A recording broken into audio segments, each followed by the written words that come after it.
Ურდღლებ მოგესალმებით ისევ და ისევ. და ბოლოს თხოვნაა გამოვიწეროთ არხი. გავერთიანეთ ისევ და ისევ. პლუს კიდევ გათამაშება მაქვს თავიდან ვთქვი ახალი წლისთვის. ჩვენით ახალწლამდე თუავა 100-ზე გამომწერზე ძალიან კარგია. და დედალ მამალს ნებისმიერი ზომისას ავიღებ და ვაჭუქებ. კომენტარები თავისთავად რომ აქტიურები ხართ.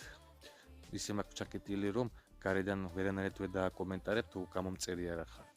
ამიტომ გამოიწერეთ არხი, მიყავით აქტიურები და საჩუქრად მიიღებთ წვრილ დედალ მამალს, ესეთ გოლიათისა და კალიფის შვილებს, რომლებიც ძალიან კარგად გამოიყურებიან, ჭამა არ აკლიათ, სმა არ აკლიათ და მშვენივრად გამოიყურებიან. ჩემი ყველაზე მაგარი ფავორიტია ეს